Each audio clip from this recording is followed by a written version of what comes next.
Good afternoon. Don't hesitate to eat as we... Is that working? It's on? Okay. Please feel free to eat as we study. That's the idea. Harder for me because I talk too much during these classes. But please eat and drink and do anything you want. Let me start by saying something that a friend of mine many, many years ago told me. He said that since Hebrew, modern Hebrew, is my first language, I would never be able to be a good Bible scholar. I said, what? He meant it because he got his first PhD. He had many, collected them. His first PhD was in Bible studies. And he spoke modern Hebrew, but his first language was English and French. And the reason was that he said that at the time I disagreed with him, now I don't really know, is that many words in the Bible are being used in modern Hebrew, but have a different meaning. And no matter how much you're aware of it, sometimes you just read the word the way you learned it initially, and you keep forgetting that 3,000 years ago the word had a different meaning. I'll give you a simple example that doesn't make a big difference. So the Bible talks about colors, right? Different colors for different. So tchelet in modern Hebrew, the color tchelet in modern Hebrew means anyone? It's not a famous color. Light blue. Tchelet in modern Hebrew is light blue. In the Bible, it means purple. Okay? Purple, royal blue, something in that realm. Now, when the people who revived modern Hebrew looked at the Bible, they had no clue that when the Bible wrote the word tchelet, they meant different one. Later on, we learned that that was the case because we were able to compare this color, and from the text, the context, we knew exactly what it meant. But when Ben Yehuda, more than 100 years ago, tried to revive modern Hebrew, he said, oh, tchelet sounds like the word kachol, which is blue. So tchelet is sort of blue, light blue, okay. Okay, so this is a small example, but if you read the Bible and you read the word tchelet and you think it's light blue and it's actually a different, no big deal, right? But there are many more words with deeper meaning that if you don't get it, if you keep forgetting that back then it meant something different, that had different theological meaning, you miss a lot. And we're going to see an example today. Now, it doesn't work only for modern Hebrew versus biblical Hebrew. It also works in English because we're going to talk a lot about the word holy or holiness. Okay? When you hear holy, what do you think? Just throw synonyms. Sacred. What else? Holes in something. That's a little bit different. But if you read it wrong. Are you talking kadosh? Kadosh. A person who is holy, what would it? Righteous, Yes. right? Saintly, okay? Priestly. Priestly, if you read the word priest in that, right? So something or something, someone or something that is virtuous, which is good, right? That's not the case in biblical Hebrew. Not at all.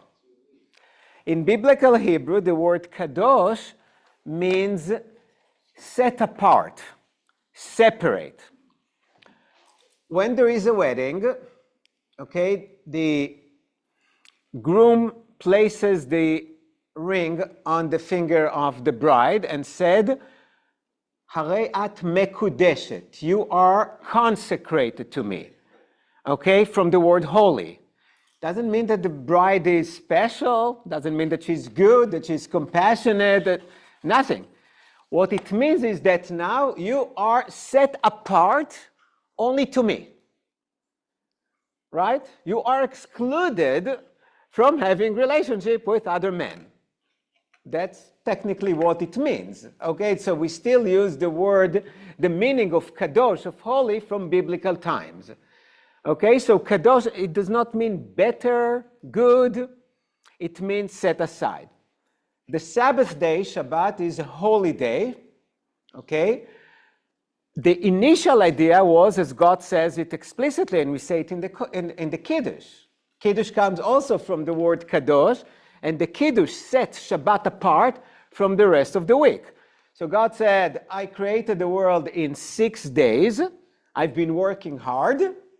And then I took the 7th day and set it apart from the rest. Okay, so that's the idea, or the biblical idea of kadosh. Just set apart. It's not good or bad. Okay? Now, to say that God is holy, it's not about God is good or not good, it's God is set apart. Okay? Seems like somebody is trying to get in or not, I don't know. Yes. Hello. So keep that in mind. It's important. Later on, even in the Bible, in the late biblical books, because remember, the biblical books were written, the span of them goes like 1,500 years and more. Okay, so just think about texts that are from 50 years ago, 30 years ago. Think about writings before the feminist movement, before the Me Too, things move so fast, and things that used to be inaccurate now have a completely different meaning. So we're talking here about just the Bible, like a span of 1,500 years. So it's not only that words have different meaning, but concept. Now later on, the concept of kadosh, of holy, was associated more with what today we would consider holy. So when God tells the people, be holy, means be good, be compassionate, help those in need, okay? But that's not the idea, in the initial idea of holy. Now, when something is holy, a good image is high voltage. You go to a nuclear plant. It's good, it gives us light, right? It gives light to entire cities. If you go there without the appropriate clothing or whatever you put, protection, it will kill you. Not because high voltage is bad. It's neutral, it's not good or bad, it's high voltage.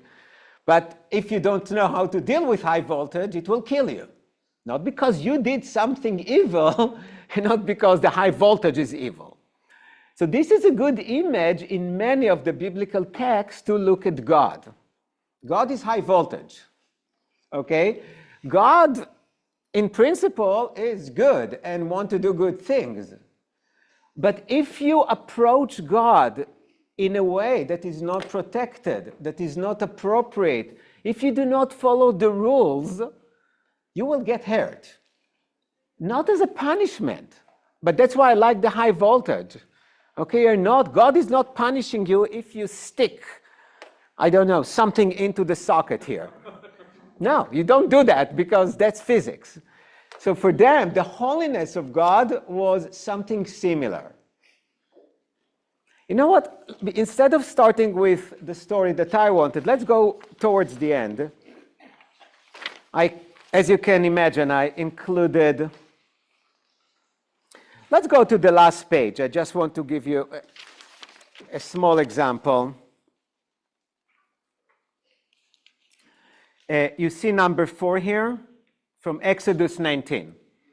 So this is part of what we call the theophany, when God gave the Torah to the people of Israel. So God gave them many instructions, what they should do, what they should not do. And one of them here, let's read number 12. And God said, you shall set limit for the people all around, right around Mount Sinai, saying, be careful not to go up the mountain or touch the edge of it. Any who touches the mountain shall be put to death, will die. Okay, because what the mountain, when God appeared on top of the mountain to give the Torah to Moses, became holy. You cannot just touch an holy object. Okay? So God told them, approach, stand around, but now this mountain is high voltage. If you touch it, you die. Again, not because God thinks that you're sinful or something, but that's what happens with holiness. Okay? So this is something quite simple. Let's go to the previous page, and I want you to look at one of the most difficult to understand stories, not in the Torah this time, but in the middle part of the Bible, in the book of Samuel. So there is a story that I will teach because it's too good not to be taught. At one point in the beginning of the book of Samuel, the enemy of Israel captured the ark. Okay, the ark was the holiest object for the ancient Israelites. If you saw the first Indiana Jones, it's all about the ark. No, seriously. And they got it because proximity to the ark meant death. I have to see it again, but okay, so it has even depicted the idea of the holiness. There is a way to deal with holiness. It's not that anyone who touches or gets close to holiness die. If you do it the wrong way, you will. Okay? In any case, they captured it, and because they captured it, God punished them because they didn't know what to do with the ark. They thought that the power of the people of Israel lays in the ark, but the ark gave them a hard time. Many years later, during the time of King David, he realized, time to bring the ark back. Because for all these years, the ark was in somebody's garage, basically. They didn't do much with it. They didn't treat. So David decided to bring it back to Jerusalem. And there was a whole parade. The way you sometimes walk a Torah scroll from one place to the other. Or in many months from now, but before the high holidays, we'll have our new Torah scroll. And when we will place it in the ark, there is a whole procession. You don't just take it, put it in the ark, and say goodbye, right? So something like that. So there was a whole procession with people dancing and praising God. And let's read. I forgot. I'm sorry to put the page numbers, but the page before the last, where you see here case study B, the good intention. You see that? Yes. Okay. So during the procession, as the people trying to bring the ark back, when they came to the threshing floor of Nakon, the place, Uzzah, a person, reached out to the ark of God and took hold of it, for the oxen had stumbled. The anger of the Lord was kindled against Uzzah, and God struck him there for his error, and he died there beside the ark of God. So they placed the ark on a cart that was tied to some oxen.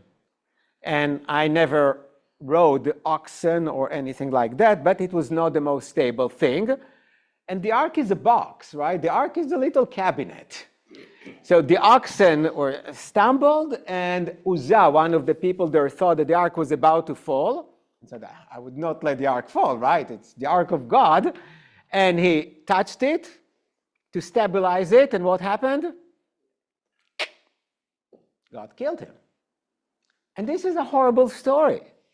He did something really good. He did something that probably most of us would have done. You see something bad going to happen, even without thinking.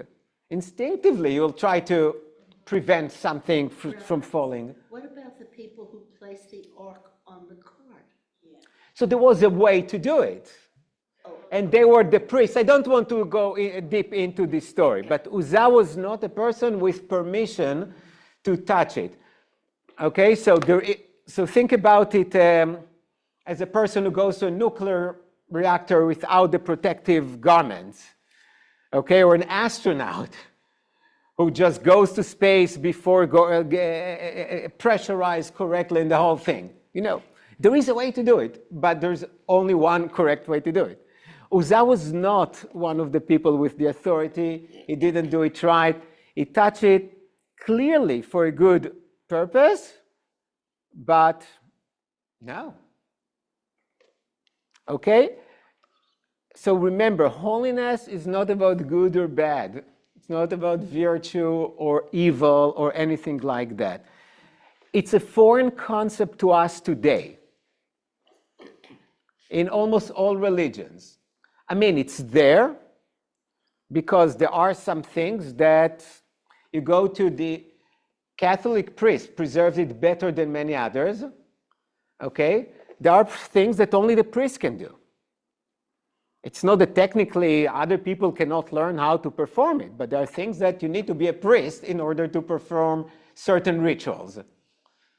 You can be a deacon, you can do some things, but some other things are reserved only to the priest.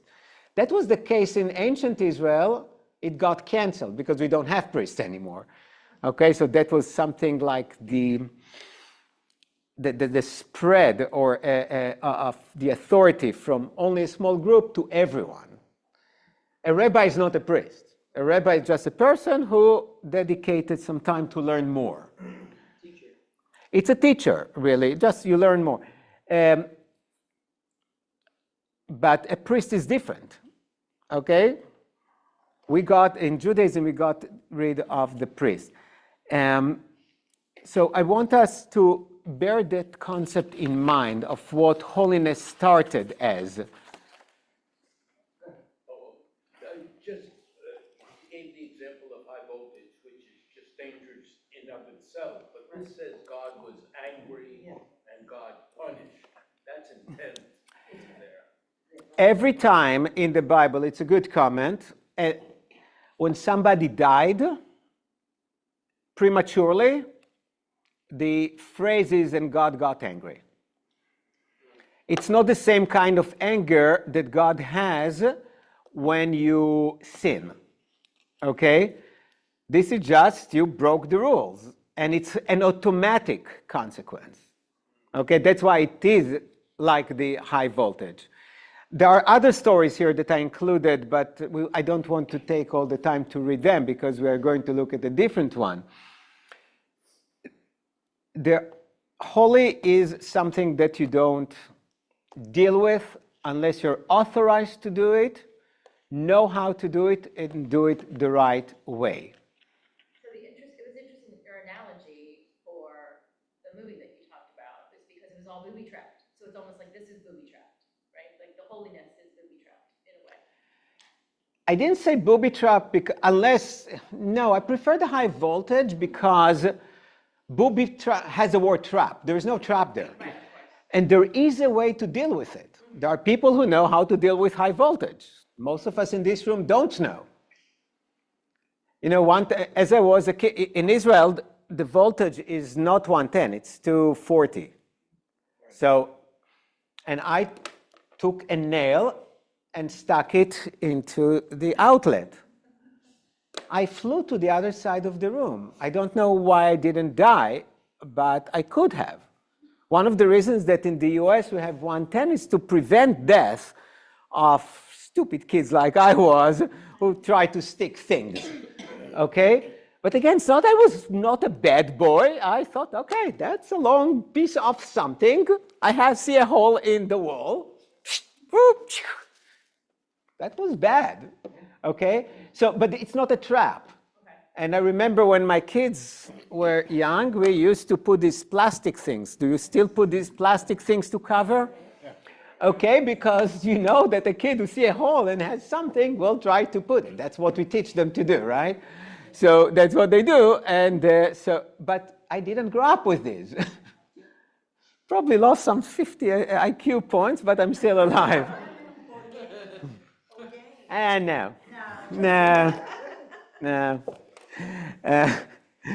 Okay, I'll give you another example because there's so many, and it's so important to understand the Bible and to avoid misunderstanding. Okay, because this story of Uzzah has been used by many to say, oh, God is so evil, God is so bad, the Bible is so violent. I'm not saying the Bible is not, but this is a bad example. The most important, the holiest thing in the world would be God. Okay, that's why nobody can really be in the proximity of God. So when Moses told God, I want to see you, God said, you are human, you cannot see me. Okay, it's just impossible. And if you get too close, so Moses got as close as possible to a human as that a human ever got close to God. And then God said, in order to function better in this world, because I created all these creatures that I don't fully understand, all these human beings, I need help. So he took a specific nation, specific people, Israel, okay? And he chose Israel not because they are good or better or smarter, but because he chose them. It's not clear why. And made them holy. Again, they are holy, not better, not more special, not more compassionate, okay? They are, because they have an access now, or better or easier access to God. And then these people who were called holy people needed a holy land. That's why we call it Holy Land. It's not a better land than others, okay? It's not prettier. There are so many prettier places than Israel. It's quite pretty, but when you travel the world, it's not the prettiest, okay? Temperatures are not the best. But this is the holy one. This is ours, and God told us this is the Holy Land. So many people confuse it, okay? They hear the word chosen people, they think, oh, they're better. No, God never said better or anything.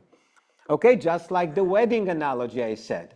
You know, a couple decides to get married, maybe at that point they think that each one of them is the best person in the world. But no, you know, for them, they are the holy person, okay? They consecrate each other, but not because they're the best. And so the Holy Land has a holy city, okay, which is Jerusalem. And inside of the holy city, there was a holy temple. And inside of the holy temple, there was a holy place. Okay, even in our temple today, the temple is all important, but there is the sanctuary. And inside of the sanctuary, we have the holiest place, if you want, which will be the ark. And in the ark, there is the holiest item to the people of Israel, which is the Torah. Okay, so in ancient Israel, there was the holy temple, and inside there was a place that was called the Holy of Holies. And what was inside of the Holy of Holies? The ark. Okay? And only one person, and this is sort of an answer to your question from before, was allowed to be in the Holy of Holies, but not whenever he felt that he wanted to do it. It was the high priest, not just any priest, the high priest, and only on Yom Kippur, okay? Only on Yom Kippur. And because he was so close to the holiest place, remember, high voltage, there was a good chance that what would happen to the high priest if he messes up the ritual, that he would die. So they would put a rope around him before he went in. Why is the rope? If he dies, pull him out. Because nobody was allowed to go inside. There was no new high priest. Okay, you don't want to keep a corpse in the Holy of Holies. Okay, so there was a whole procedure because people took it for granted that when you go to the Holy of Holies, you're taking a serious risk. Okay? When you go on a mission to space, yeah, well, there's a good chance you won't come back because that's our reality today. And that's the way, okay? So it's really important to understand it. It's so fundamental to ancient Judaism, but not just Judaism, other Near Eastern religions. And when you think about your modern religions, we all have part of these concepts still, okay? We talk about decorum, where we walk with the Torah. We don't touch the Torah. The Torah always has a cover, and it's not for simply to protect it, okay? Because it's holy, so we put a screen between us and the Torah. And we don't even touch the Torah when we kiss it, right? We take a prayer book or the tzitzit and we touch with the prayer book the Torah, and, okay? So these things still exist, but that's where they all came from. That something is holy, there should be a mechanism with which to deal with it. Because then you breach the line. And I don't think that anyone thinks that if we don't treat the Torah rightly, you'll die. But back then, that was really the case. It was something scary. And many movies that we watch have the same idea, right? There is something that if you get too close, if you... Estelle, you had the questions. It was the exact same thing, I would say, you know. That's part of the problem that when we deal with translations, but again, something that is phenomena that we understand today were not understood in ancient times, and were attributed to God. I mentioned it, I believe, even last week. Okay, so when a woman couldn't give birth, we read that God closed her womb. That's the expression in the Bible for a barren woman, okay? It's not a matter of punishment. Sometimes it is, but then it says explicitly, okay? But when you think about the matriarchs, all of them had problems to give birth, or most of them, 3 out of the 4, okay? But that's the expression. When a person dies young and God took his life, okay? Because, and I mentioned last week that we still call it act of God today when a hurricane destroys your house.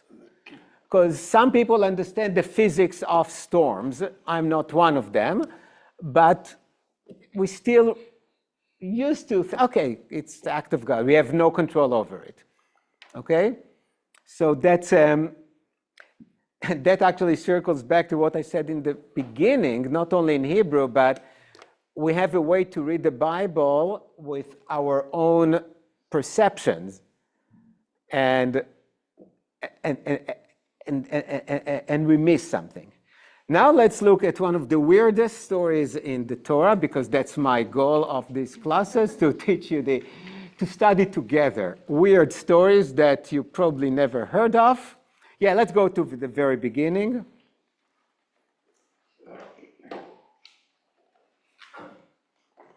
Anyone want to say anything about what we talked about so far? Any questions, any comments? Even in insurance companies, you're not covered because this was an act of God. That we, even in modern day, it's still the act of God. It is. Destroyed your house, or, you know, it's, But not only negative. Insurance is a negative thing. yes. But when something good, if you almost got killed in a car accident, Yes. oh, thank God I was safe, all right? And we often ask on Friday, want to share something good that happened to me. And somebody says, oh, I just got good results. My MRI was all good. Thank God. So many people understand, maybe it's not God and your chemotherapy, whatever you took, worked well, and some people really understand how, but we still think about it. So it's not either or. We can still believe that God is with us, even when we understand how chemotherapy works and destroy your malignant tumor, okay?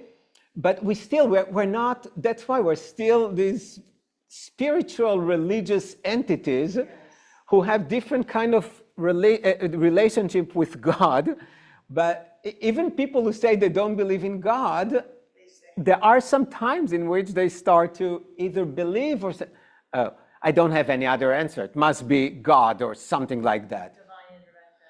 Whatever you want to call it, yeah. You know, somebody said, I forgot who said it, that there are no atheists in the foxhole, right? But it's true, but there are also sometimes when good things happen, when you feel, wow, I don't deserve it. Okay, I was in this in this car accident or whatever it is. I don't. Maybe there's some divine or something, someone. My dead great grandmother is watching over me, and she has good relationship with God, and she made from a Sarah is a different. Can I ask a question about the concept of the chosen people? So having gone to Orthodox yeshiva, chosen people was, we're superior, we're better, we're smarter. I mean, deliberately trained like that in class. And I don't know when that may have started, or was it always a part of a disposition that was part of anti-Semitism before? And has it changed over time? Is it still remain in the Orthodox mindset? You know, not reform, but like, you know, I always sat there going, how can you say things like that? But, you know, seventh grade hearing it, you know. This is a huge subject, really huge. But no, I'll just give you a few things to think about. In some ways, just like any other group, we're a tribe. And as a tribe, we want to think of ourselves as special. Not necessarily better, but at least special, okay? And Judaism, because of holiness, Judaism emphasizes holiness so much in the terms of separated. We have different food, right? We don't eat the food that other people eat. That's the whole idea of kosher, okay? It's not that roast beef is better than bacon. Probably it is, I don't know, I don't, okay, but that's not the reason. It's because we eat differently, because we're different people. We're separated, not because it's good or later on people came up with all these ideas that it's for health. No idea. The Bible had absolutely no clue about health benefits or, okay? And then we started, throughout history, some Jews at least, to dress differently. But it's not only the Jews. Look at many different groups. Some of it is very explicit, okay? So some Arabs would wear kafiyas or different things of hijab. And look at the different garments of priests and bishops and the Pope with different kind of hats for different occasions and different robes, okay? So groups want to have ways to distinguish themselves in order to build the identity and to maintain the identity. The better came mostly when we were in trouble. So we had to convince ourselves, first of all, that there is a reason to maintain this group that is suffering constantly. Because when you look at Jewish history, we didn't do better than anyone. Okay, we were exiled, we were pushed away. And don't think about the kind of Jews we see in America has never happened in history. Okay, there were some successful Jews here and there, but as communities, they did not really thrive. When you look at the entire community, no Jewish community ever did even close to what American Jews did for different reasons. Okay, don't think of the Polish Jews or the Jews who lived in Arab countries. They were at the margin of the society. So why not converting and being like everyone else? One of the reasons, we are the chosen people, and when you're in a small group, we're special. And today, special for some Jewish groups is better, okay? And that's definitely not the original meaning. Absolutely. I'll just tell you, there is an explicit verse the prophet Amos tells the people of Israel, he says to them, you are just like the Cushites, which means the Africans. He said, you're not any better or different, because they were the most remote peoples that were known, okay? He said, the Holy Land had many different nations. I gave them the land, I kicked them out of the land, I gave the others the land, and you're just like them. And if you think that you have a special privilege, you're wrong. And if you won't behave the right way, you're out of here, okay? But we still like to think that we are special, because, it's a good thing to think you're special, but not necessarily better. A special child is not better than the other children. He's still a special child. Now, for political reasons, mainly, some Jews that the boundaries between politics and religion are very vague, very blurred now. So yeah, we are better, not just from, it's not so much better from everyone, but better from the neighbors of modern Israel. Okay? And that's why chosenness is becoming a big... It was a terrible thing to be sitting there. Mostly everybody had Jewish neighbors because they lived in Jewish neighborhoods. We were a different area. So my friends were Irish and Italian and some Jews. But blatantly being told, we're the chosen people, we are superior. So the idea you're the chosen people and you have more responsibilities. But we're smarter, we're better. That's more psychological, sociological element. Yeah, you talk to Muslims, and I talked a lot, and they're the chosen people. And they feel, and they tell you exactly, because Muslims and the Arabs had huge contributions to the world, right? Algebra. A lot of good stuff came from there. Mesopotamia is Iraq today. So when you look at the history, that was the cradle of civilizations. Of course, they are very special. Because of the culture today, when we think about them, we don't think about the Arab culture as the most sophisticated one. In the Middle Ages, it definitely was. Okay, definitely was. So they still think about themselves. And with Jews, as self-preservation and to feel a little bit better, when is a successful Jewish person, we all celebrate their success, even if they don't care about being Jewish, right? You know how many, half of the people in the world I thought were Jewish. And then I realized they were not Jewish. They had a name that end with man or something. No, half of the Germans' names end with Berg. Okay, so it's not, Rosenberg is a Jewish name, but it's a very German name as well. And we also learned that Miller has to be Jewish. And then I came to America, I realized that almost no Millers are Jewish. Okay, but if there was a Jew by the name of, let's say, Miller or something, yeah, all the Millers now are Jewish. Not at all. But it helps to feel good, especially when things are not good. So we need that. Let's read our story. Really weird story. Here's the context. The first one, just go to the very beginning.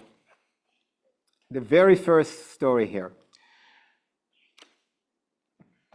Moses, remember his story? Where was he born? No, it's a good story. He was born in Egypt to Israelite families, okay?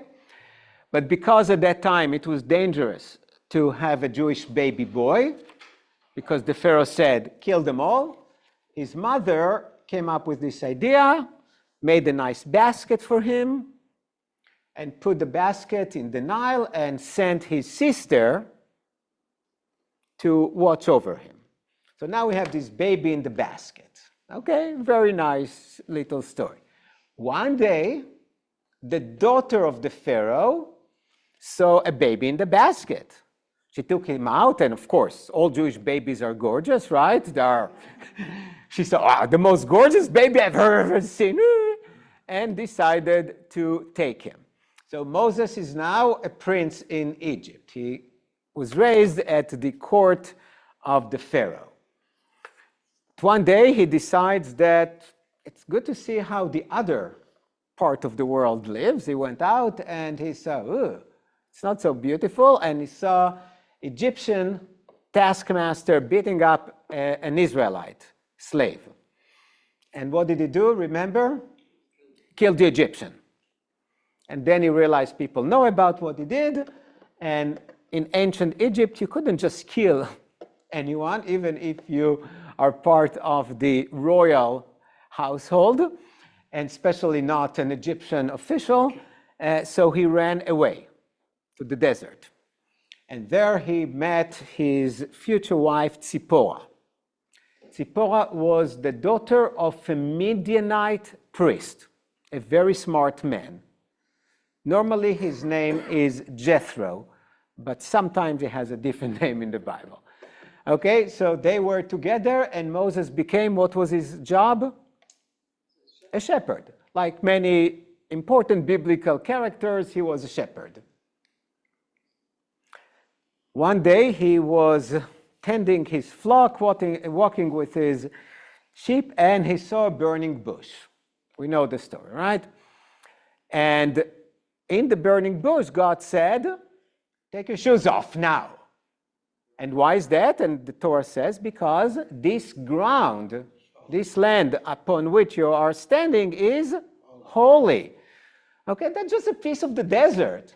But because God was there, it became holy. 5 minutes later, it was just a boring piece of land in the desert. Okay, just like Mount Sinai.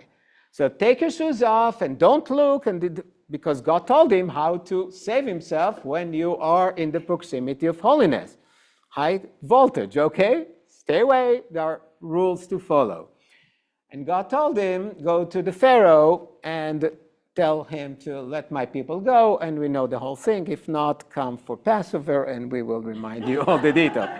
No, it became such an important story that we repeat all the time. So did Moses want to go to the Pharaoh? Yeah. Absolutely not. I mean, why would he? He came up with excuses. I have speech impediment, whatever it meant. But when God tells you to do something, it's hard to. You can say no, but you'll end up doing it nonetheless. So this is the backdrop. Okay?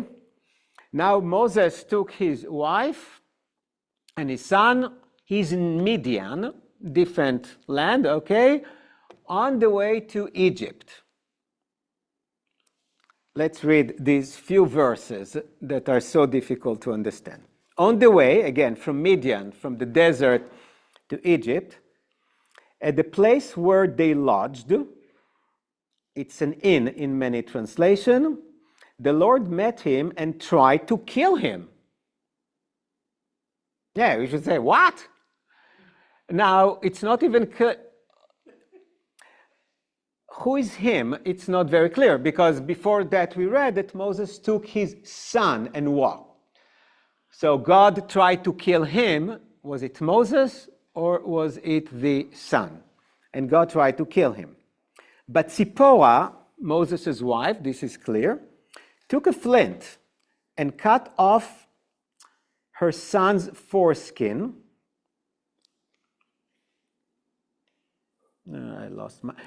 And touched his feet with it and said, whose feet?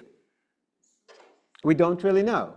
We know that the foreskin was the foreskin of the son, but we don't know what she did with the foreskin. Is it, again, is the subject is the son or the father, Moses? Okay? And said, truly you are a bridegroom of blood, whatever it means, to me. So he let him alone. Who is he? Again, we don't understand. It was then, she said, a bridegroom of blood because of this circumcision. Let me just repeat this story because it's one of the weirdest stories in the entire Bible. So Moses, with his family, going on their mission to talk to the Pharaoh to tell him it's time to send the people of Israel to set them free. And then they go to a hotel. The word here for a place where they lodge, malon, this is the modern Hebrew word for a hotel. So they stayed in an inn. And then God met him. We don't understand if it's Moses or his son, and was about to kill him, either Moses or the son.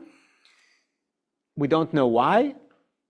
We don't understand. Moses was just doing what God had told him to do.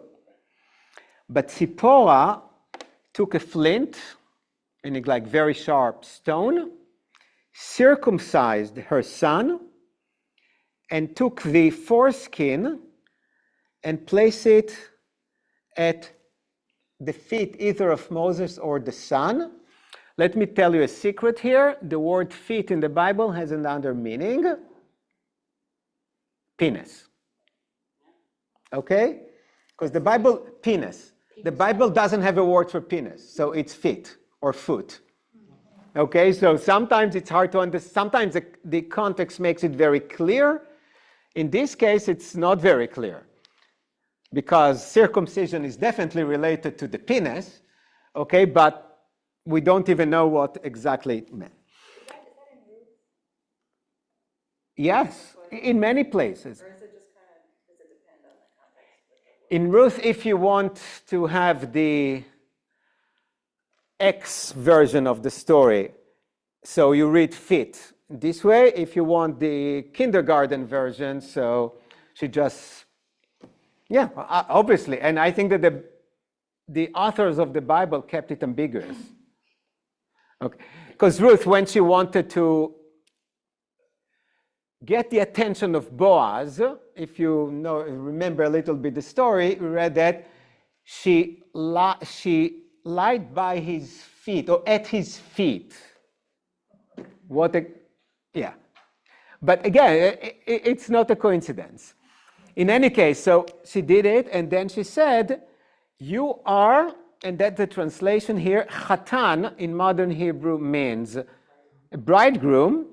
Damim means blood or bloods. So she called him, you are a bridegroom of blood.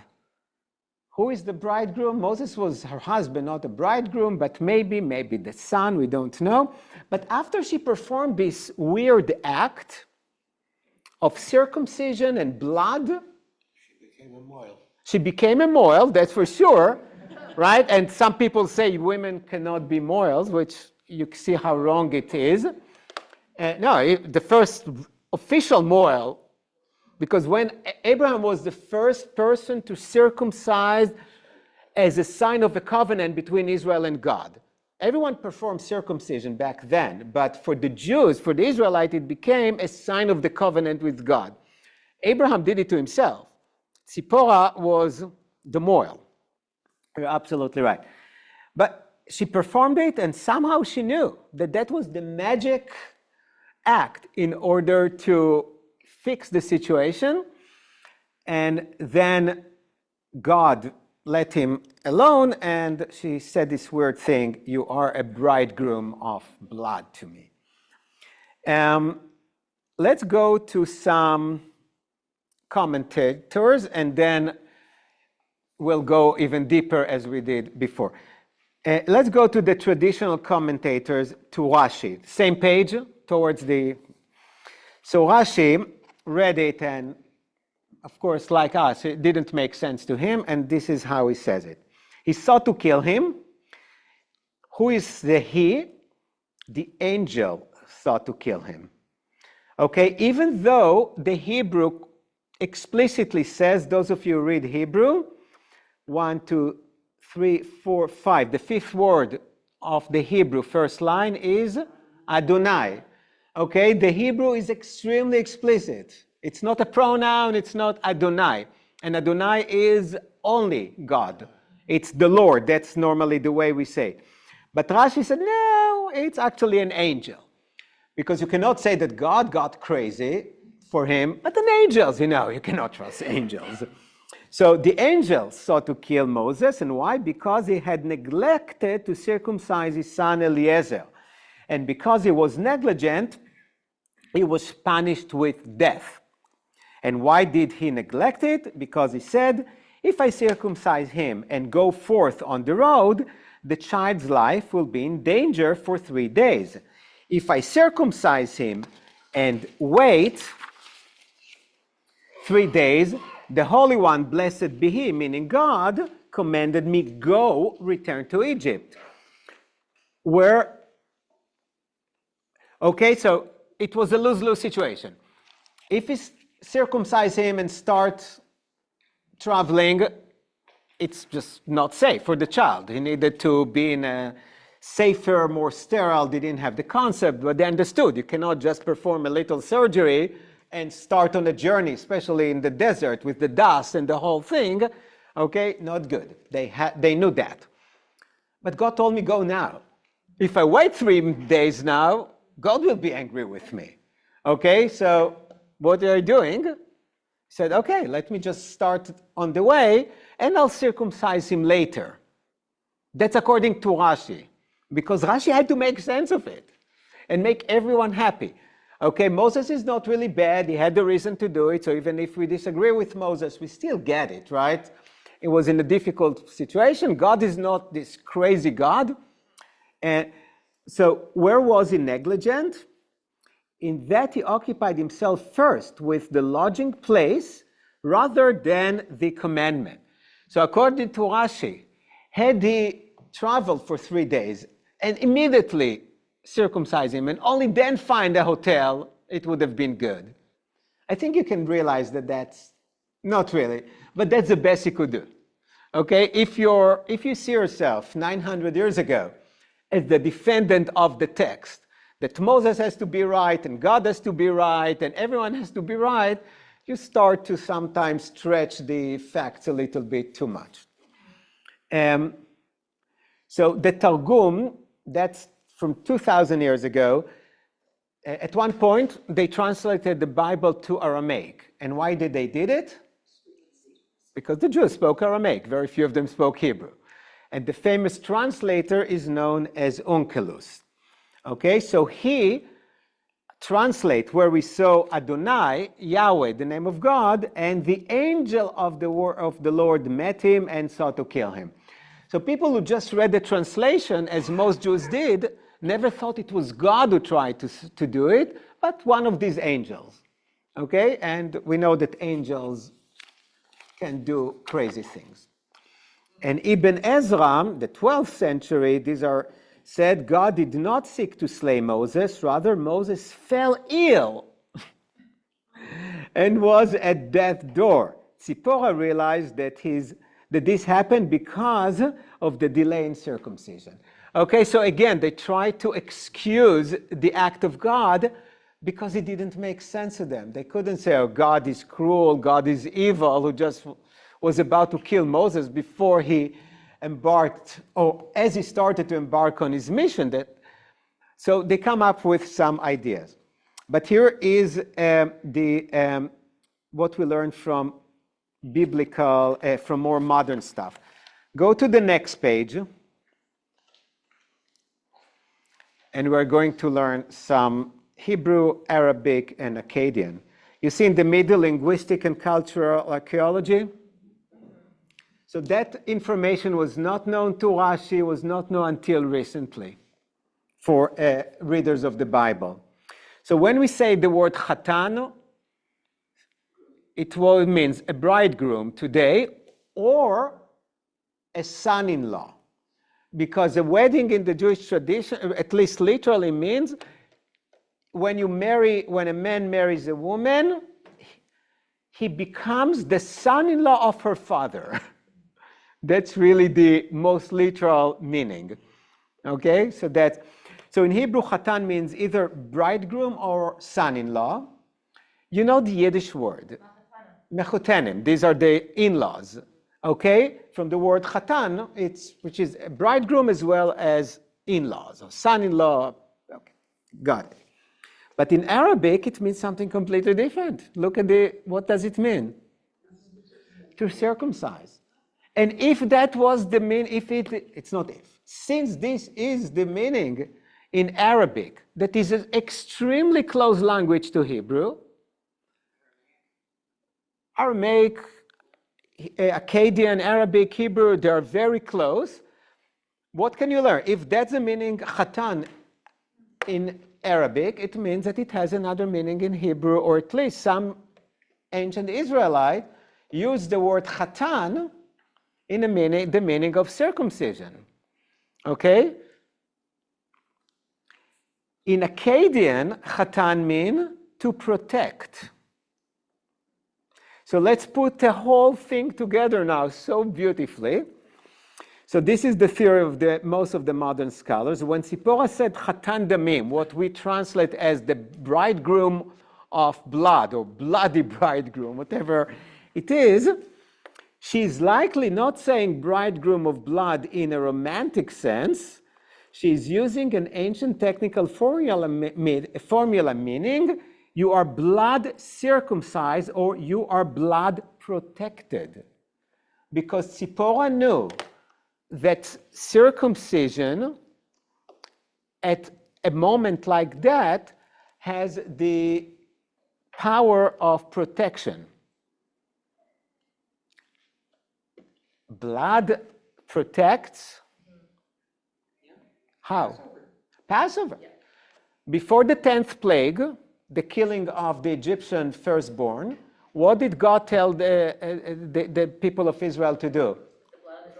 Put blood on the doorpost of your homes. On your gate. It's a why blood? Because blood in this time, in most cultures of the ancient Near East, had the magic, or almost, of protection. So when Tzipora circumcised the son and placed the blood wherever she placed it, the blood was the protection. Okay? And there are many other stories like that. And why blood? Because blood is on what the modern scholars would call the liminal space between life and death. Blood gives us life. When we lose blood, we die. Okay? In some, you talked about very traditional Jews, but a woman who gets her period, she's losing blood. So the way it was understood, she's getting closer to death, right? Because losing blood is an act of getting closer to death. Women during childbirth, right? The odds of dying, or for women to die at childbirth in ancient times were extremely high.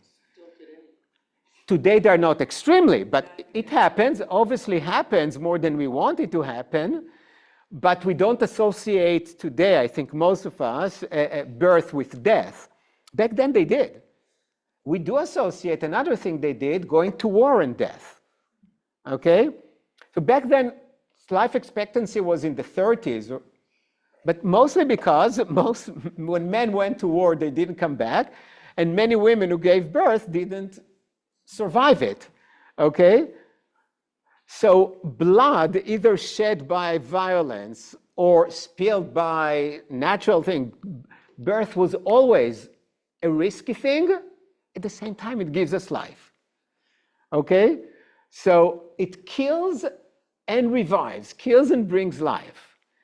And it's really important to know, and I even brought something from the Hittite idea of how blood has this ability to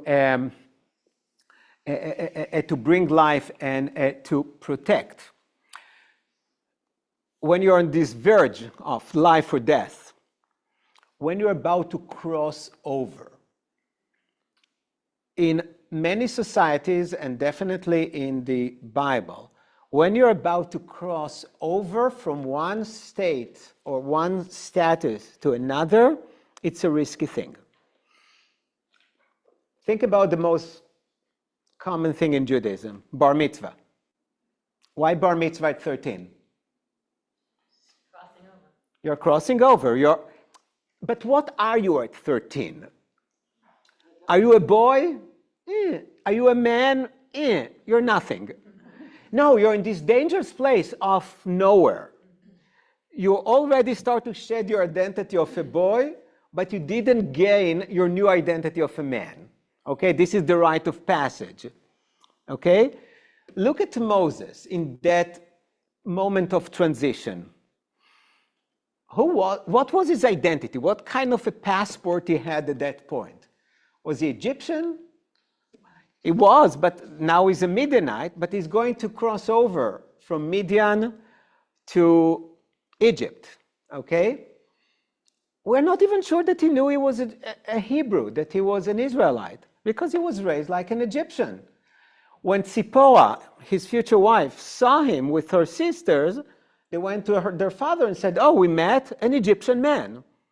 Because he looked like an Egyptian, he spoke like an Egyptian, okay? So, and he probably walked like an Egyptian. So, yeah, no, but what else would you expect? It doesn't matter that his DNA showed that he was, had the Jewish blood. It meant nothing. He was raised as an Egyptian. He looked like an Egyptian. Okay, so, but now he's going to assume the identity of a Hebrew. And frankly, when he went to the Hebrew, to the Israelites, he said, who the hell are you? Okay, you're not really one of us. But he's not one of them. Okay, so he was in this verge of transition all the time. He was a shepherd. That was his job. And now he's going to be the one who delivers the people and fight with, okay? So many occasions, and I included some here, when we are transitioning, either physically.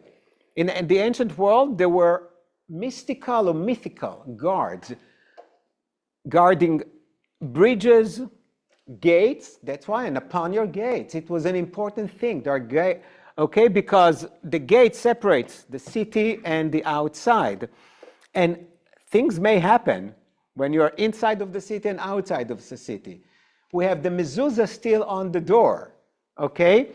And when you read about the mezuzah, part of the idea of the mezuzah is God as the guard of the doors of the people of Israel, okay? So there was always the idea of that when you enter or just about to enter this transition place, either a spiritual one, biological one, geographical one, is a dangerous thing. Because you're losing one transition, one identity, one location, one status, one say, and yet to gain the new one. And that's where Moses was. And Tzipporah, in this weird story, knew, wow, that's the most dangerous place. And not because God was evil. Remember the high voltage. We're getting close to this high voltage place. Moses needs protection. And going there uncircumcised with an uncircumcised child, whoa, we don't follow the rules, and you'll die. No matter you can be as smart, as important as Moses, but these are... He doesn't get circumcised, ever? Moses himself? We don't read that he got circumcised. Now, since he was born to an Israelite family and stayed with them for 3 months, you may assume he was circumcised, right? Because you circumcise a boy at the 8th day. So it was in the Jewish tradition. Muslims do it much later. So that's what. The other reason that we almost are sure that he was circumcised is that the Egyptians practiced circumcision. So if his parents didn't do it, living in the royal court, they did it. But his son was born in the desert, not in Egypt, and not to an Israelite family. So it was up to Moses. Some scholars would say maybe Moses didn't even know, because he did not grow up Jewish, to use modern terminology. Why would he know? Okay, but Tzipporah, and this is one of the many stories that it's the outsider, the non-Israelite, and sometimes the woman, the last person you would expect to know what to do, is doing it. Okay, later on in the story, it will be her father, Tzipporah's father, Moses' father-in-law, who was much smarter than Moses and told him how to do, even though he was a Midianite priest.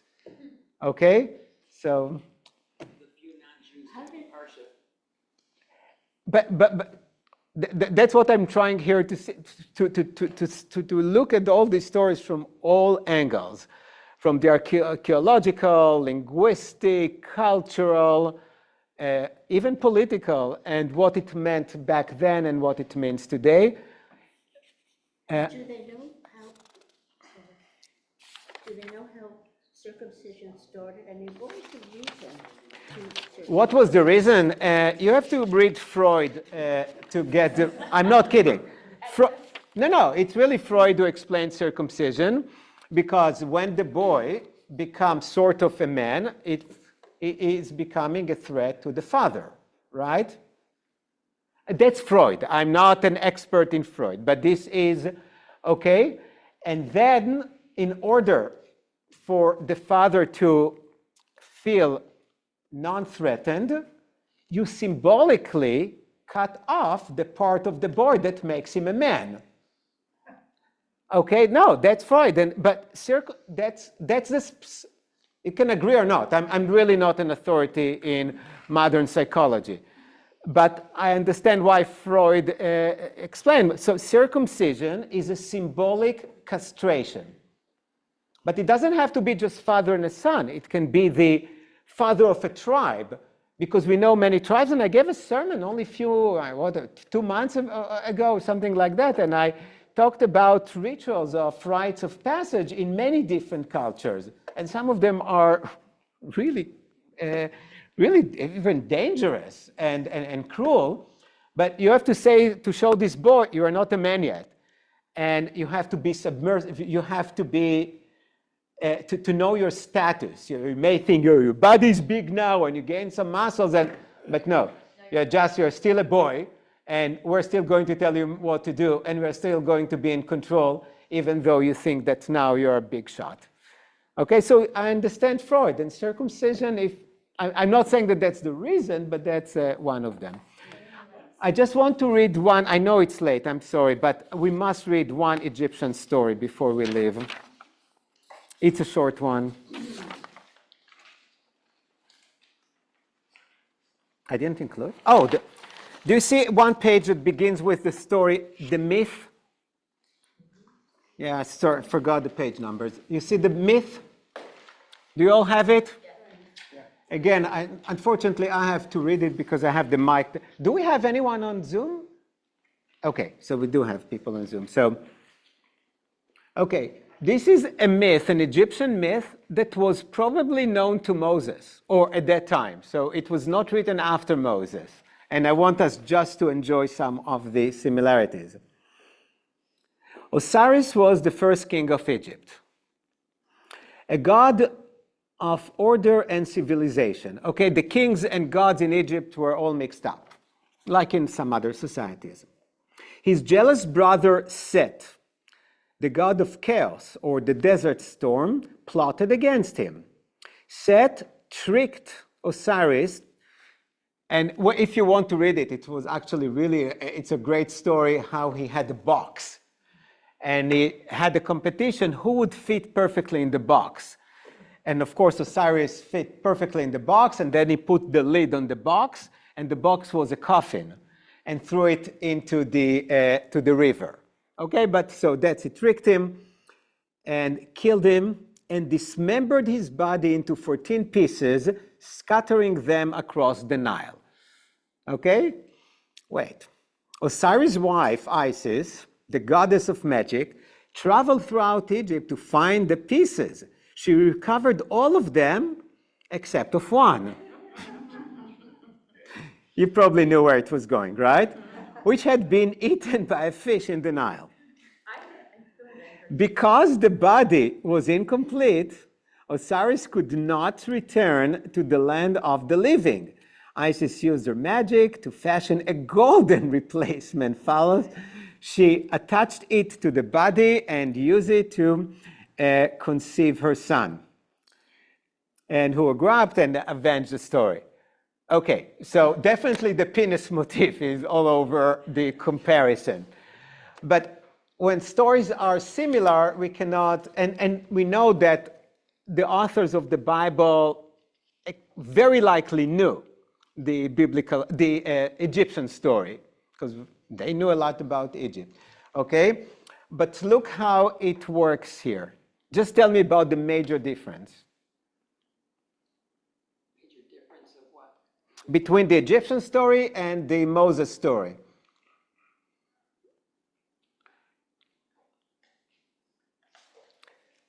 In the biblical story, in order to save Moses, she had to cut his penis, basically. In the Egyptian story, in order to save Osiris, she had to replace it. Okay? And if those of you who came last week, I showed you how the Bible liked to take common stories that were known and turn them upside down. And there is a very good chance that they knew it, okay? But built upon the known Egyptian story and gave it some biblical version. Only in the biblical version, the cutting or symbolic cutting of the penis is a protective act. In the Egyptian one, that was a killer, because without that, he couldn't have gone back to the world of the living. I hope that you are thoroughly confused and somewhat enlightened. Yeah, it's much nicer to tell the story of Joseph and the multicolor coat. It's easier, but less interesting. I don't think they are making musicals based on that. Thank you.